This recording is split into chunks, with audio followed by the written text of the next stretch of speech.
Plus de 2 mois après le verdict rendu par le tribunal sur le procès des massacres du 28 septembre 2009, aujourd'hui, nous sommes dans les droits de vous annoncer que bientôt, avant donc la fin de l'année, le procès en appel commencera. C'est de ça que nous allons parler dans cette vidéo. Suivez.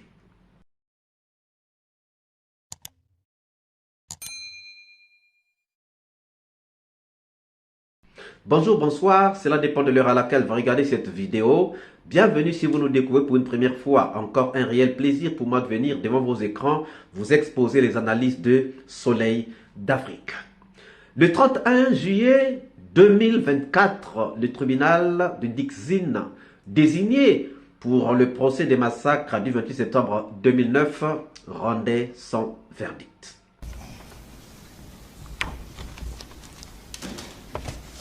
Cette affaire avait été mise en délibéré à l'audience du 26 juin 2024 pour décision être rendue à l'audience d'aujourd'hui. Le tribunal a effectivement délibéré et voici sa décision.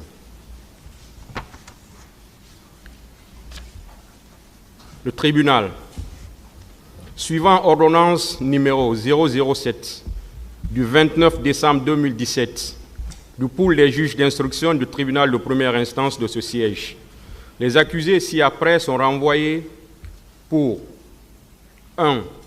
M. C.C. Raphaël Abba, avoir au stade du 28 septembre et environ, courant année 2009, en tout cas depuis temps non couvert par la prescription, volontairement donné la mort à plusieurs personnes manifestantes, d'avoir dans les mêmes circonstances de lieu et de temps, volontairement donné la mort à plusieurs personnes avec guet-apens, participer en pleine connaissance de cause par provocation au viol commis sur la personne de Dame Assiatou Bari et plusieurs autres, volontairement porter des coups et fait des blessures ayant entraîné des incapacités, de vives impressions, des privations de l'usage de membres et autres infirmités sur les personnes des manifestants, en faisant usage des armes, frauduleusement soustrait des téléphones portables, des numéraires et autres biens au préjudice des manifestants et autres personnes.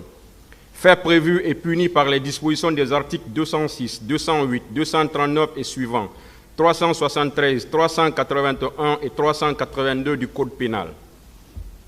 2.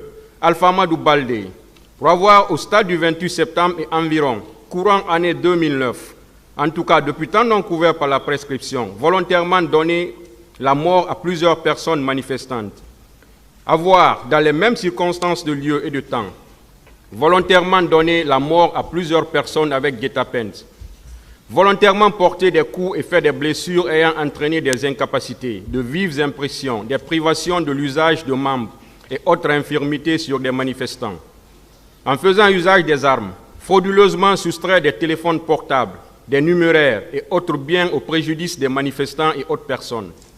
Fait prévu et puni par les dispositions des articles 206, 208, 239 et suivants, 373, 381 et 382 du Code pénal. 3.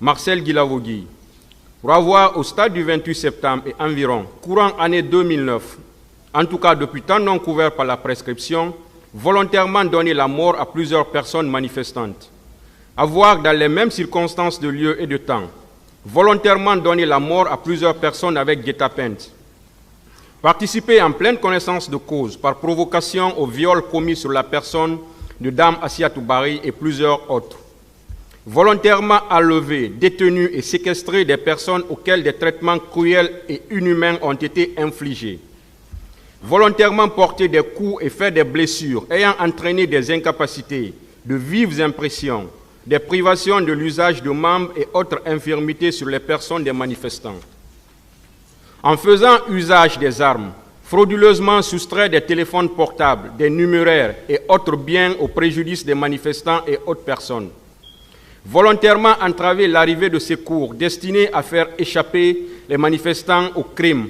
et délits commis au stade, s'être volontairement abstenu d'empêcher par son action immédiate, sans risque pour lui ou pour les tiers, la commission des crimes sur les manifestants au stade du 28 septembre et environ, S'être volontairement abstenu de porter assistance aux personnes en péril ou de provoquer un secours.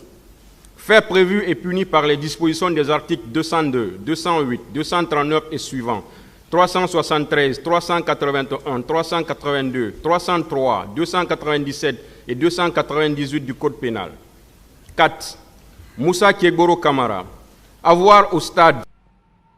Et dans ce verdict, il y avait 4 personnes, ou dans la décision, 4 personnes avaient été relâchées, relaxées, libérées, acquittées.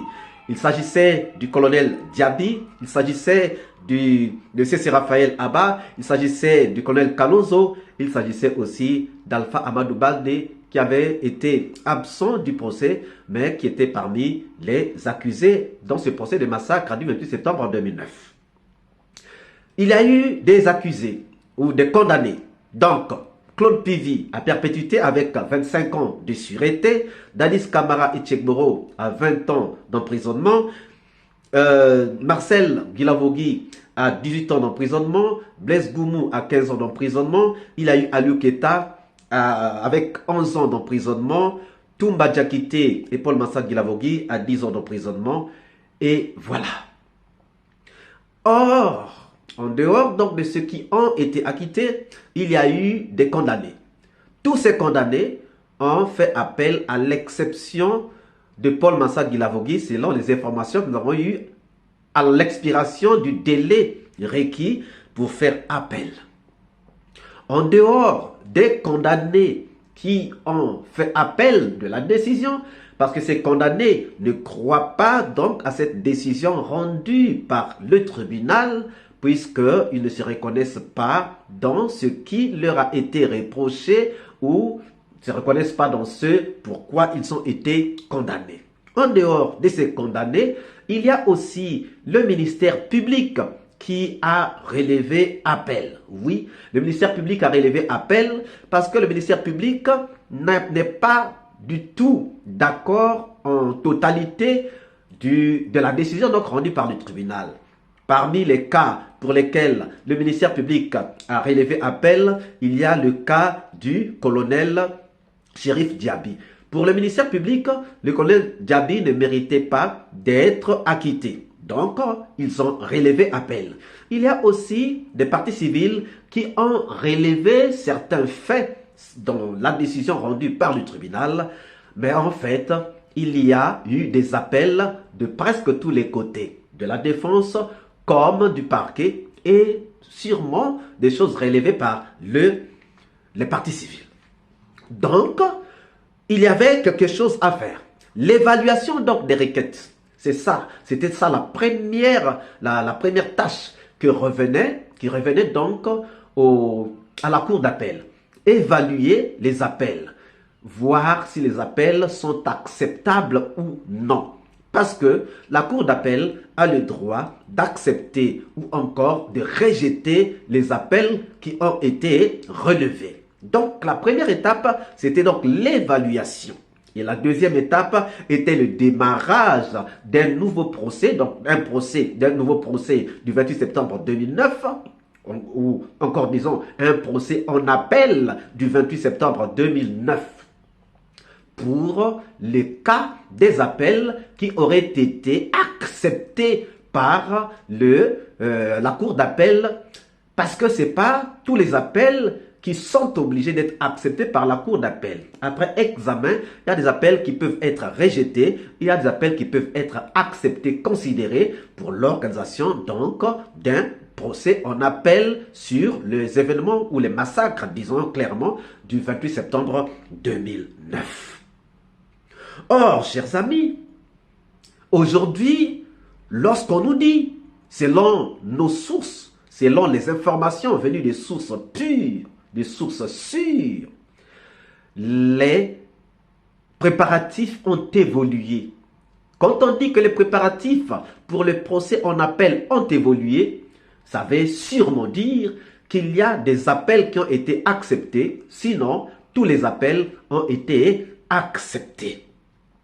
Parce que pour organiser ou pour vouloir organiser le procès, pour évoluer dans les préparatifs du procès, il faut qu'on soit sûr qu'il y aura donc procès en appel. Pour qu'il y ait procès en appel, il faut qu'il y ait des appels qui soient acceptés. Donc, aujourd'hui, nos sources sûres, proches du dossier, nous disent que les préparatifs du procès en appel ont évolué.